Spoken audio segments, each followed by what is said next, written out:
Who is the first woman in the history of broadcast to found and lead her own cable network for 20 years? On this Arroyo Grande, I'm not only going to introduce you to her, the miracles of her life, but I'll share the secrets of her amazing success, which you can apply to your own life. Come on.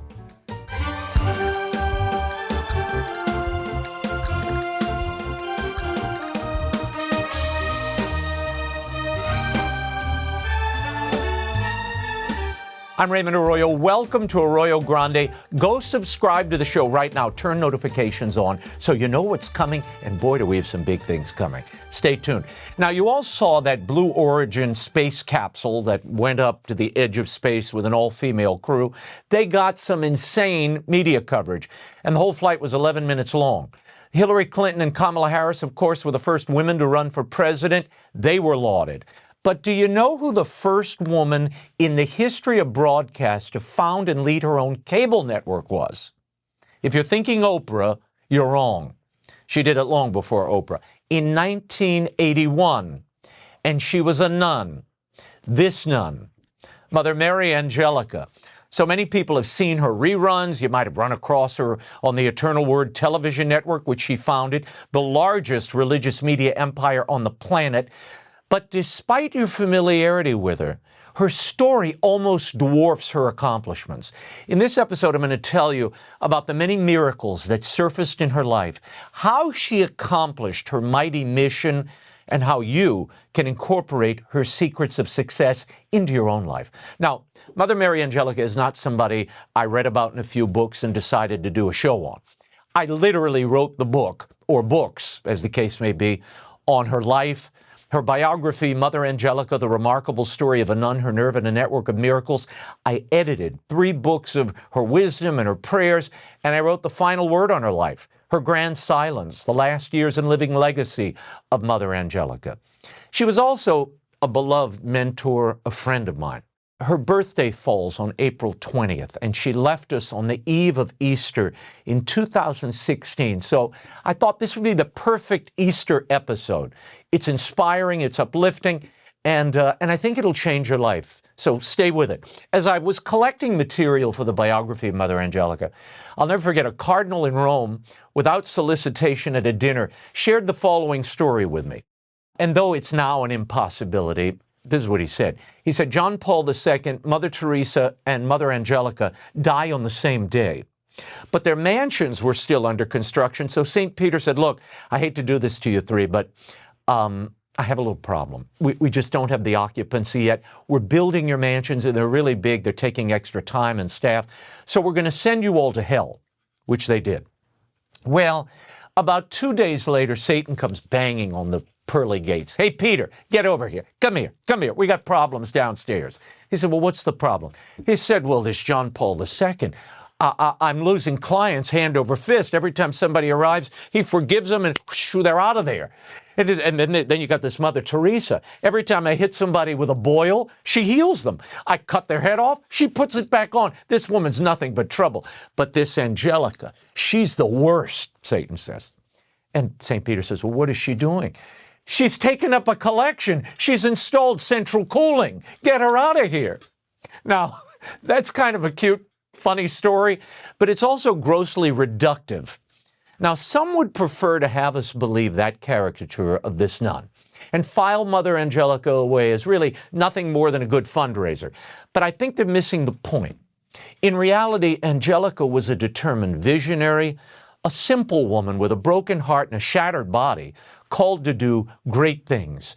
She was an unlikely spiritual leader, an innovator, a true believer, and I think an inspiring example for all of us.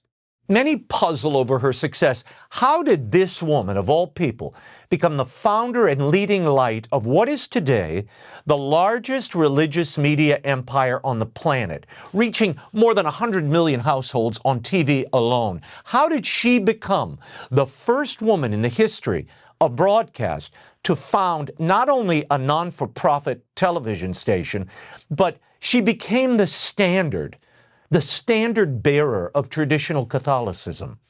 I can tell you this much. She didn't plan any of it. Mother didn't plan anything at all, actually. She relied on providence to be her guide. I'm getting a little ahead of myself. But on the surface, she was nothing special. She was plain looking, on the plump side, not especially brilliant. She was born in a crime-ridden Italian ghetto in Ohio in 1923, a place better known for its prostitutes and mafia slayings than its saints. Rita Rizzo came into the world unwelcomed and unwanted, at least by her father. I discovered that when her dad, John Rizzo, learned of his daughter's coming, he flew into a rage and he physically assaulted his wife. Before she ever arrived, Rita had already been rejected.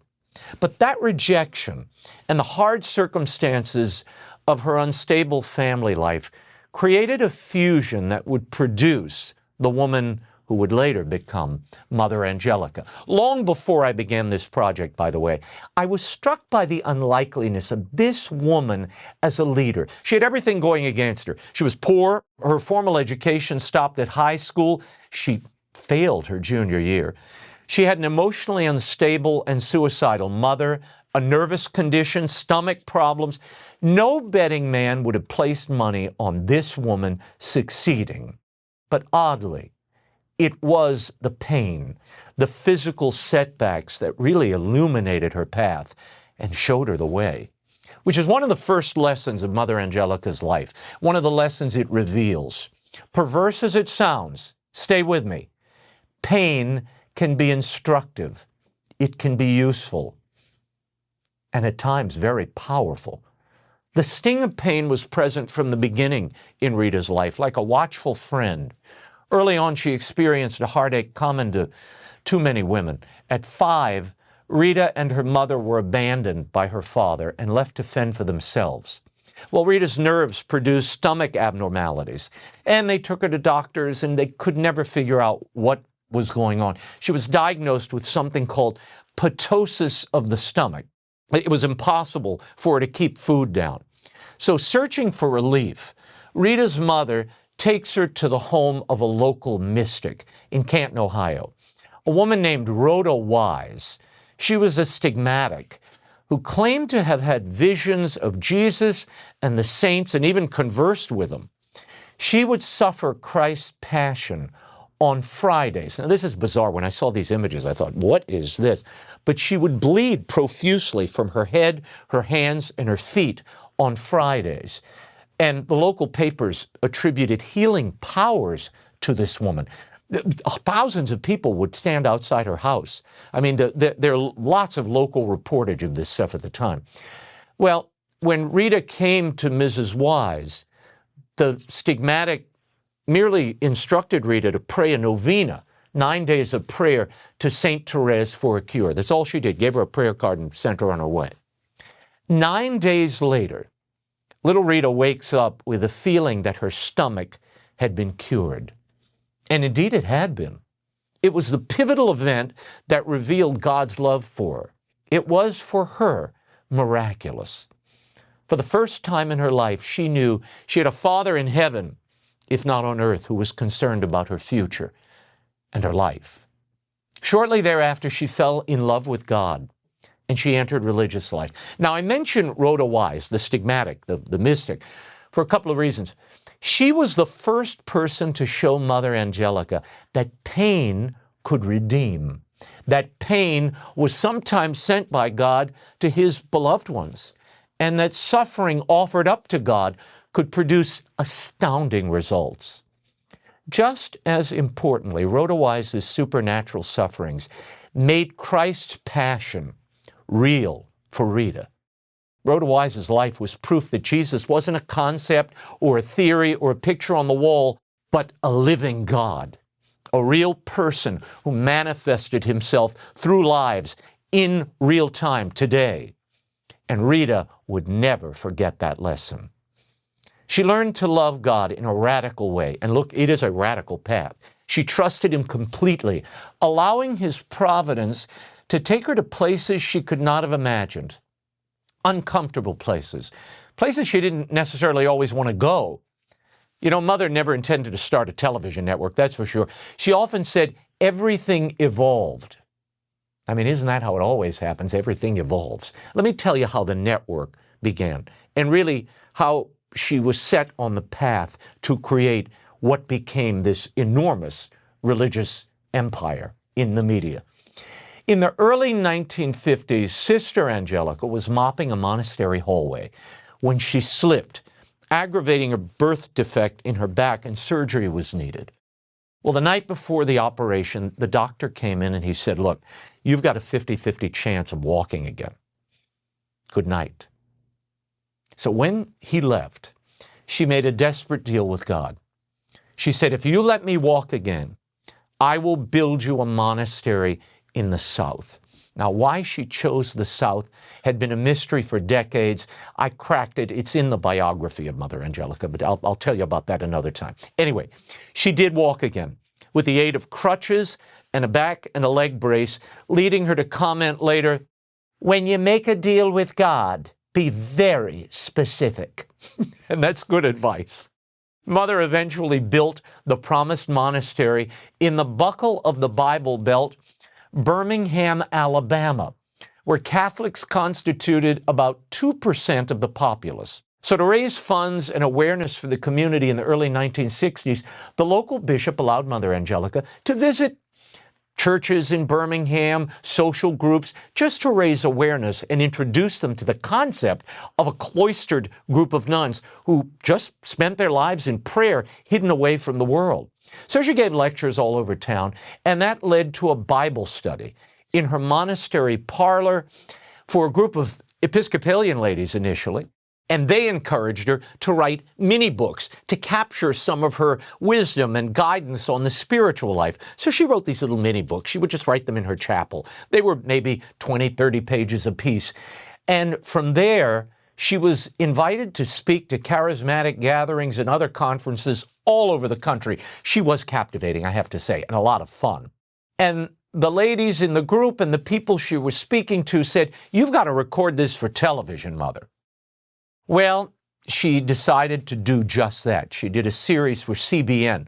Pat Robertson invited her to do a series on the Bible, really her just flipping through the Gospels and riffing on them, if you will.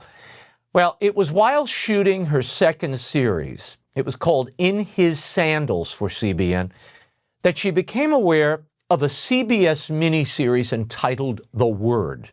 Now, The Word was based on an Irving Wallace novel by the same name, and the story contended that an ancient scroll had been discovered which proved that Jesus was a fraud. Well, let's say Mother was a little perturbed by that idea.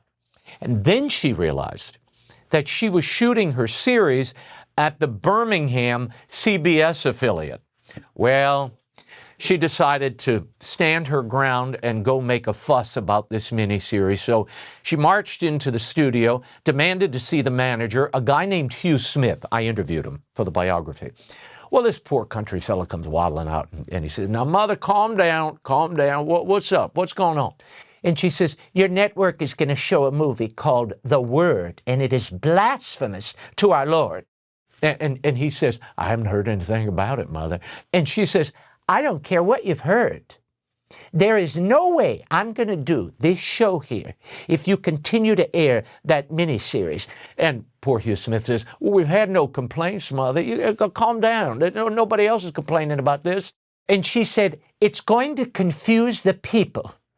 And he said, are you telling me how to run my station? She said, no, I think you have crummy programs, but I've never told you how to run your station, but this is blasphemy. Well, now her arms are crossed, her eyes are narrow, and she asks him, are you a Christian? He said, yes, ma'am. But do you think God cares what we air down here at the Birmingham CBS affiliate?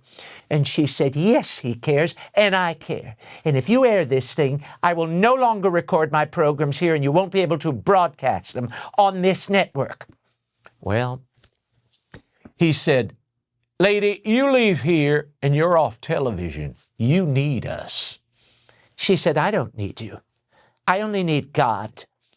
I'll buy my own cameras and build my own studio. He said, you can't do that. She said, you just watch me. And with that, she gathered up her set pieces, her rocking chair, her Bible, threw them in the back of an Impala, and she drove home. Well, when she got there, she had to admit that Smith was probably right. She didn't know where she was going to shoot her program, and this was probably the end of her television career. But I love this about not only her story, but Mother herself, because it demonstrates Mother Angelica's total trust in God, who in her case took even her failures and turned them into something wonderful. Mother was always receptive to God's promptings. And at that point, the sisters reminded her, her nuns, of the uncompleted garage in the monastery backyard. So she went out there, they were still laying the foundation, and she instructed the builder to expand his design and build her a TV studio there. It is interesting, however, that when she got around to naming her network, you know what she named it? The Eternal Word Television Network, almost as a protest against that miniseries, The Word, that was the catalyst for the whole thing. But the moral of the story is this: sometimes standing on principle and risking everything is the only way to realize what God intends for you. Mother Angelica was 58 years old when she took the church and her monastery into cable television. A woman with a bloated heart, diabetes, a twisted spine, a lame leg, and literally $200 in the bank. Still, she went forward. When I asked her about this time, she said, "The need we have for assurance and the absolute lack of willingness to take a risk for God is appalling to me." She said, "I'm sure our Lord asked a lot of people to build a network. There has to be a reason that he chose a few nuns who didn't know anything, in the wrong state of life with no money, because it goes against reason. Some people say I'm a woman of great faith. I'm really a coward who keeps moving forward," she told me. Cloistered nuns in television is without question one of the most ridiculous things that could have ever happened. It just evolved. When I went to Channel 38 in Chicago, I walked in that little tiny studio that I had never seen a TV studio before. We had already been publicizing books for a couple of years, reaching a lot of people. But I remember standing in the doorway and saying, "It doesn't take much to reach the masses." And I said, "Lord, I've got to have one of these." And I thought after I said that, what would you do with it, dummy? You know, what would you do with something like this? But I got this in my mind. I couldn't get it out. Mother practiced what she called a theology of risk. Mother never hesitated. When she felt God was calling her to something, leading her to something, she ran after it. So many of us worry, what are people going to think? We become hamstrung by the possibility of failure. So we stay right where we are, regardless of what we're being inspired to do or called to do. And Mother used to say, "God is looking for dodos. There are lots of people out there who know it can't be done, so they don't do it. But a dodo doesn't know it can't be done. God uses dodos, and I'm a dodo," she said. Okay, here's a quick dodo story. I love this story. It's amazing. When Mother Angelica needed to purchase her first satellite dish in 1981, she called an RCA executive, okay? And I interviewed this man when I was working on the biography. She went down the phone book, and there was only one manufacturer at the time building these enormous satellite discs that you needed if you were going to broadcast a signal into the skies, into space, and then they'd go back down to your homes. And those satellites at the time were about $2 million plus. She calls this guy, and she went down the list. She was looking for any vice president whose name ended in A, I, or O. She was looking for an Italian whose arm she could twist, like the guys in the neighborhood. So anyway, she finally gets this RCA vice president on the phone. I interviewed the poor man. He said talking to Mother Angelica was like going 9 rounds with Joe Frazier. She kept coming at you, and she'd say, "Hello, this is Mother Angelica. I need one of those satellites you're selling." And he's like, "Who is this?"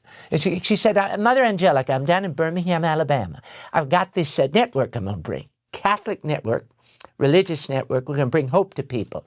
But I need one of your satellites."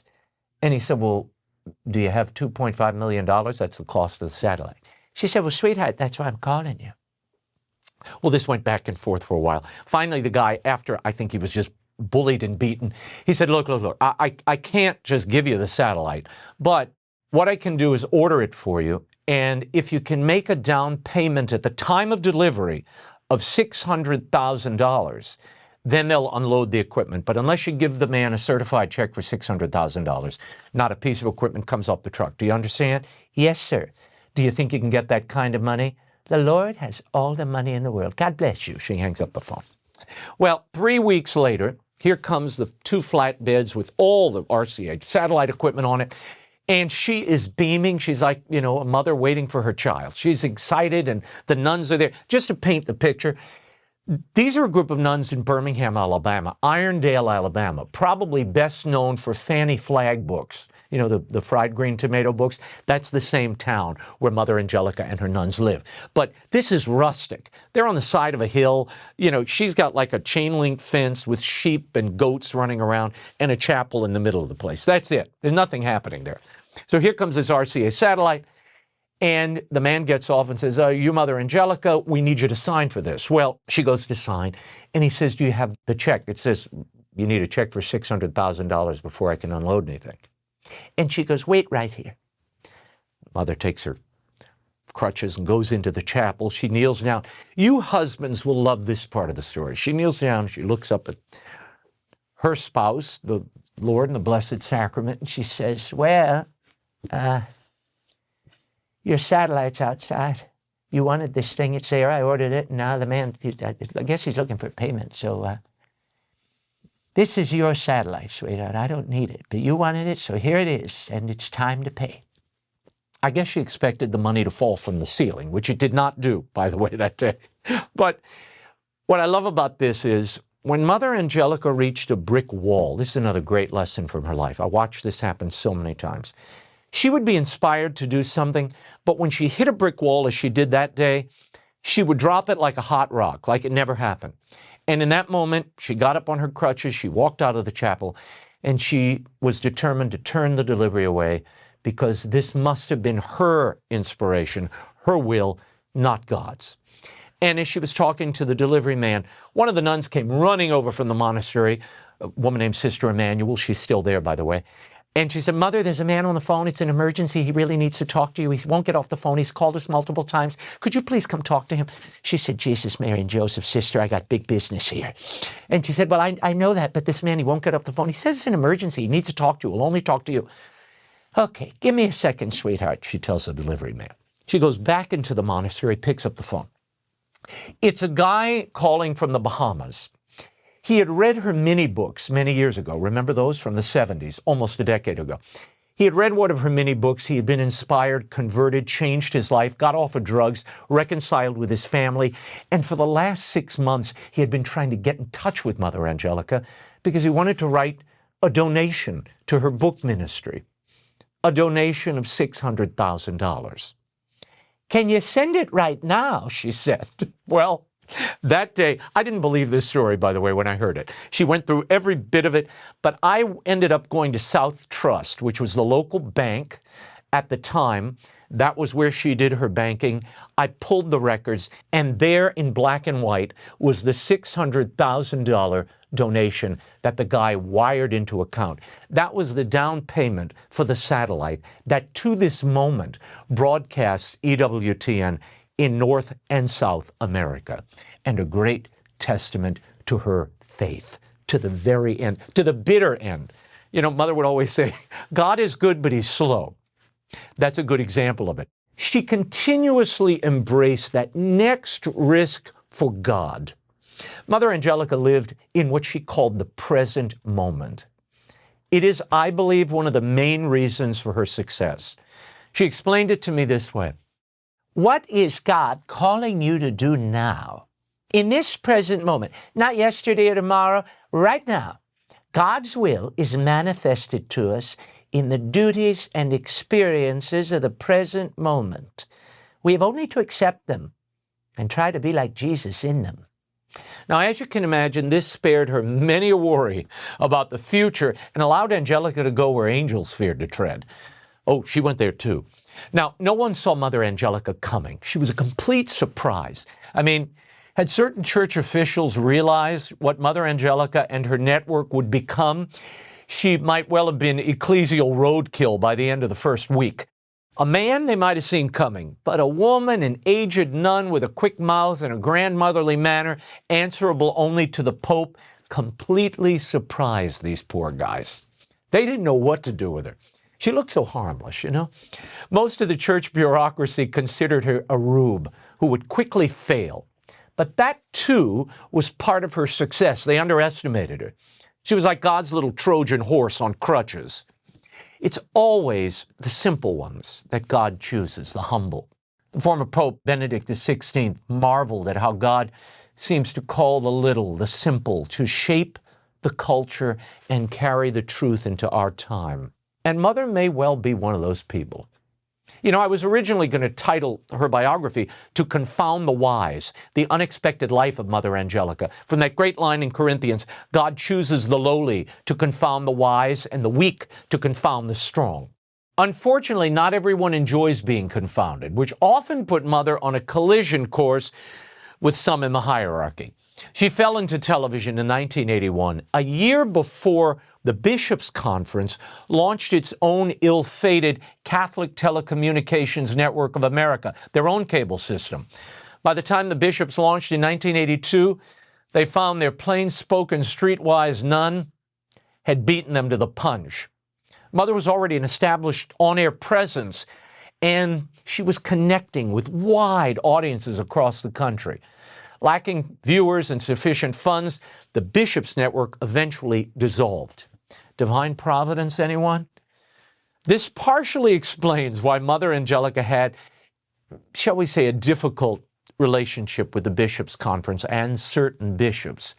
Then there was that tiny issue of orthodoxy. You see, Mother, from the earliest days, refused to air dissent on her network, no matter who that dissent came from, including bishops. One day in 1988, a priest who worked for the Bishops' Conference called Mother to insist that she air interviews with any bishop who wished to be on her network, regardless of their orthodoxy. Why don't you air these people? And I said, no, I won't, because I don't think they're Catholic. He says, by what right do you have to say that? I said, I own the network.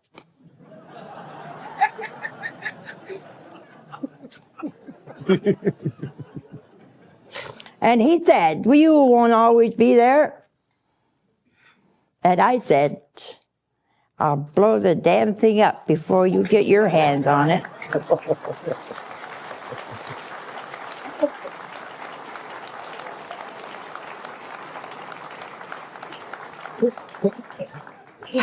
So they caught you on a good day.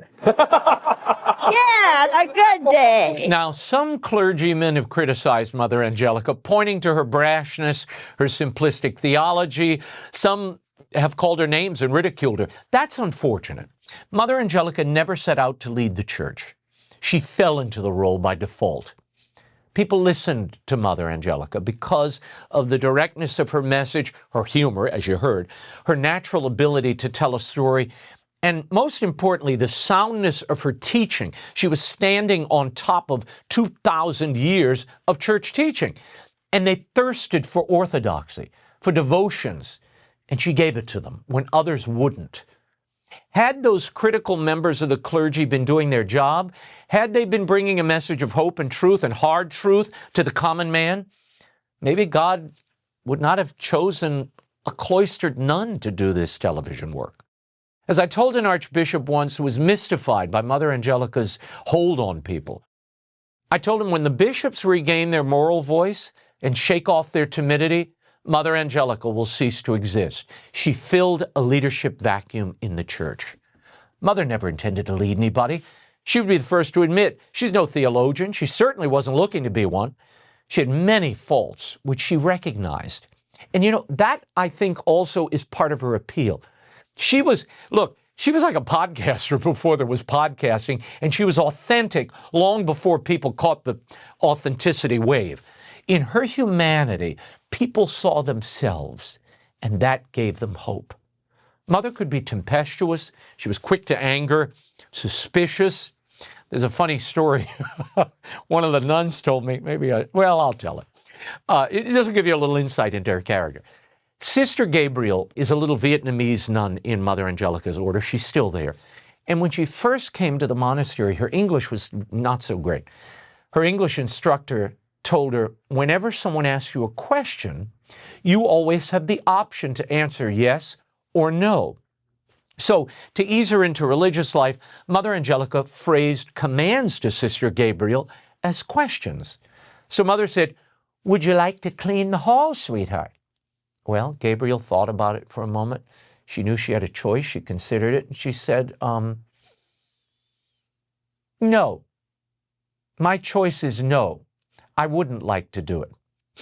Well, to make herself perfectly clear at that point, Mother Angelica stood at her full height, appropriately modulated her voice, and barked, "Just do it, damn it." You know, one of the most important things she taught me is that saints are not perfect. They're just trying to be perfect. Mother's weaknesses and her flaws were always in evidence. Some of them sprang from her terrible childhood, which could have easily derailed her life. But the glory of Angelica's tale is that God used even her weaknesses for his own ends. She talked about this in her very first television broadcast, and I think it applies to all of us. On a show entitled Our Hermitage, remember she was doing this for CBN, she talked about the multiplication of the loaves and the fishes. And she said, have you ever wondered what happened to those scraps after Jesus took them and filled those 12 baskets? She said, I bet those apostles ate those scraps for months. Most of you take the scraps of your life and you permit them to pour guilt on your poor souls of resentment, of regret, and you live in those regrets and you live in that guilt. I wish I'd never felt angry or distressed, but I have. But I know that Jesus is going to take the scraps of my life and your life, and he will make something so beautiful. If you have anything in your past that you're sorry for, that seems to be keeping you back and making you more miserable and unhappy, let the Lord pick up those scraps. And that's just what she did. She let God pick up the scraps every day. And she also bet everything on God, which brings us to the quintessential Mother Angelica principle. Get your pencils ready. Do the ridiculous so God can do the miraculous, she would say. Time and time again, she would prove that dictum to be true. One day in 1988, she was determined to retire. The network was on solid footing. She had launched the thing. She accomplished what she had been asked to do. So while in prayer, she shared her retirement plans with God. Mother relayed the conversation to me. She said, Lord, I want to pull back a little bit from the network. No, she felt God tell her. I want you to begin a shortwave radio network. Lord, I don't know anything about shortwave, she said. I know. Begin, he told her. She really didn't understand the order at all, but she pressed forward, not always easily. Mother never hesitated. You'll remember I told you earlier, when she felt she was being led to something, when she felt God was leading her, she would go for it. Where most of us dismiss those tiny inspirations, Angelica hung on for dear life and she rode them to their completion. 5 years after that prayerful dialogue, Mother Angelica was owner of the only privately held shortwave network in the world, which cost more than $35 million to bring into being. She truly did the ridiculous so God could do the miraculous. Now, all this might seem crazy to some, miraculous to others, but crazy to some. And people will no doubt say, and I hear you, how did she know this was God speaking to her? Now, not even Mother Angelica can prove that, and I'm not going to try either. But there is one thing we should take note of. In practically every case, the things she was asked to build materialized. And they did so in extraordinary ways. That evidence is hard to dismiss. And the other thing I promised in the title was her extraordinary foundation of prayer. This is a woman who was a cloistered nun. She spent a few hours a day before God in the Blessed Sacrament. That's the consecrated host. In her chapel every day, she would kneel down and she would pray. She would meditate over the scripture quietly, in silence, for hours. And she imaginatively put herself in the middle of the gospel stories. And during that moment, during those times, she discovered incredible lessons. And I would argue it was from the fullness of that prayer, that meditation, which she called her secret weapon, that prayer, that everything sprang. Her on-air teachings, her advice to callers, her split-second decisions of where to take this multi-million-dollar corporation, the prayer, quiet with God, allowed her time to hear His voice and trust Him to guide her steps. She was also a big believer in divine providence. You know what that is? That's the idea that God provides all you need. All you have to do is trust Him. Easier said than done. When I asked her what she meant by divine providence, she told me this, and it's in Mother Angelica's little book of life lessons. That's a collection of her wisdom. She said, there's a scary thing about God's providence. If you don't go, He won't go. In every instance, God waited on His apostles to step out in faith, not knowing what was coming next. And this is where we fail today. We've been brainwashed, she said, to believe that we first have to have a goal, then we have to find a committee, then we have to have meetings, then we have a fund drive, and then we must get qualified people and a budget. And then you can begin to do something for the Lord. Sweetheart, by that time, you've forgotten what you started out to do. But because she was in constant prayer, and she was, providence sometimes turned up in unpleasant ways, I have to say. Mother didn't court controversy, but it often found her. Because when she saw something that violated her principles or her faith, you can bet she was going to speak out against it. Now, some would say, don't rock the boat. Just be quiet. Bide your time. Mother didn't operate that way. Case in point, ever since Vatican II, ideological divisions have splintered the church. There were progressives wanting things like ordination of women, looser, more relaxed, laid-back liturgies, while traditionalists in the church craved eternal truths and timeless devotions and sacrality. Well, in 1993, Mother Angelica broadcast Pope John Paul II's visit to Denver. One evening during a passion play, a female mime played the role of Jesus. Mother felt compelled to take to the airwaves and respond. I'm tired.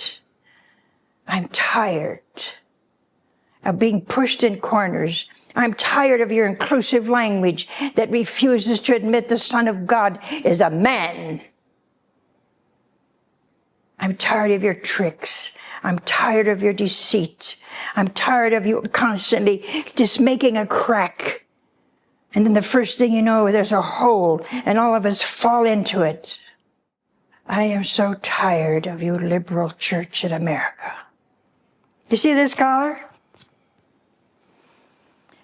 We had this little modern collar so that we would really appeal to this modern world, this pagan society. Am I bitter? No. But I'm being realistic. We're going to change it. We're going to look very Roman, because I'm making a statement. There were those who worried that Mother Angelica had now taken on the bishops' conference and blown up a papal event, and that might be the end of her network. The opposite happened. She was featured in Newsweek and major media, and her counter-protest put her on the map. Viewership of EWTN exploded.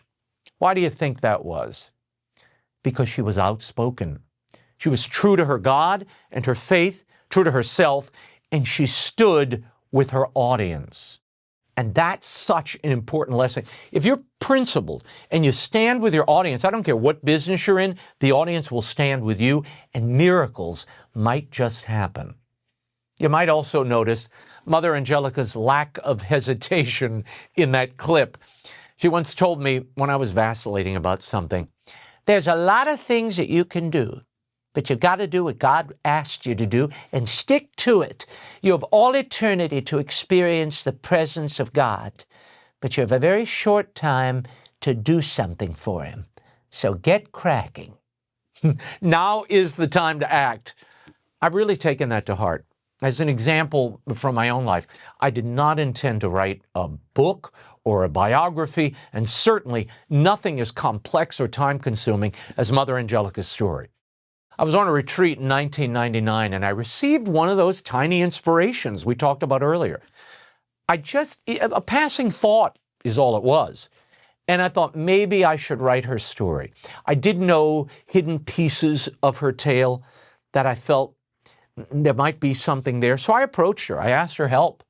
I told Mother I could not write a definitive biography without her cooperation. But, and this I thought would kill the whole deal, I told her I could not write and would not write an authorized biography because I wanted the freedom to investigate the story as I saw it, and editorial control would be mine alone. She prayed about it for a while, and she came back to me a couple of days later, and she said, all right, let's start and see what happens. She gave me total access to her community, her history, her diaries, letters, physicians, friends, her sisters. I found the enemies. It was an incredible journey, and I have to say a brave one for Mother Angelica. I mean, think about it. Would you let someone who had known you for several years, seen you in good times and bad, write your life story? Submit yourself to all manner of questioning and interrogation for several hours at a stretch? I'm not sure if I would. This was a trying and instructive exercise for Mother. Once we got into the swing of things, she told me, I wish you 40 years in purgatory if you sugarcoat my life. She said, I want people to see the humanity so they realize that God did everything. We would meet in the parlor of her monastery every Saturday for about 5 to 6 hour sessions, interrupted only by lunch. We moved chronologically through her entire life, and I would go out, rifle through source documents in Canton, Ohio, or in Rome, Birmingham, interview people who crossed her path, and then I'd come back at the end of every week and have a new crop of questions I would throw at her. This went on from 1999 to November 28th of 2001.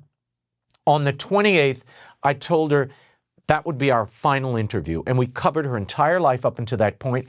And the last interview, we talked about the future of her monastery, her life, what she saw for her community next, what she saw for EWTN, her network next. And I would only come back to her, I said, if I needed spot interviews to fill in holes in the writing as I went along. And a few days later, we recorded a Christmas special together and did a live show together. And Mother went into her cloister for her Advent retreat. So they locked themselves away for about 3 weeks before Christmas. Before going into the chapel that Christmas Eve in 2001, she told her nuns, Jesus is coming today. I'm going to the chapel to wait for him. He would come more quickly than she imagined. Mother Angelica suffered a stroke that day in the chapel that morning. It limited her speech, sealed her memory. Providentially, without my knowing it, I had captured the last testament of Mother Angelica, the final word on her remarkable life. What a gift she has given me, and really anybody who read that biography. Had she said no, and I think about this all the time, had she said no, or had I ignored that little voice in my head, much of Mother's story would have been lost. But God's timing, His providence, again, it's pretty good. It's not always easy, but it's good if you trust it, if we're open to it. And I have to confess, I hesitated once I began writing this work. Writing is a terrible prospect for any time, but a project like this seemed so far-flung, it was daunting. Thousands of TV shows to wade through, more than 100 interviews, medical records, on and on and on. And when I shared my fears, Mother Angelica told me this. It's great advice for anybody who I think is hesitant about what you're doing. She said, if you want to do something for the Lord, do it. Whatever you feel needs to be done. Even if you're shaking in your boots and you're scared to death, take the first step. The grace comes with that first step, and you get the grace as you step. Being afraid is not a problem, she told me. It's doing nothing when you're afraid. That's the problem. Boy, was she right. And those words helped me finish a 5-year marathon, and a lot of her prayers, thank goodness. Only in time, I think, will we fully appreciate Mother Angelica's contributions, not only to women, to the church, to the world, But she has done what no one else could. She preserved devotions thought lost. She sowed a thread of hope into the hearts of people who were hurting. She reached and carried the traditions of the church to the young. And now you're seeing in France, in England, in the United States, you've got thousands of young people coming to faith, begging to be baptized and to come into the church. That also, I think, is the bounty of Mother Angelica's work. Seeds planted decades ago. But her personal story, the courageous life that she lived, it really is its own lessons. And I hope you'll explore that life in the biographies I've written and other books.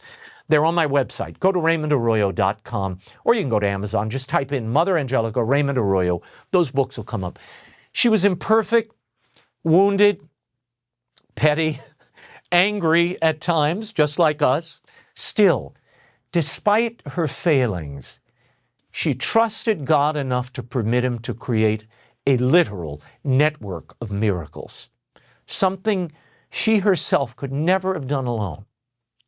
I wanted to feature Mother Angelica's story on this episode because I think we can all mimic her holy recklessness, embrace risk in the present moment, allow divine providence to lead the way, it always works, and do the ridiculous so God can do the miraculous.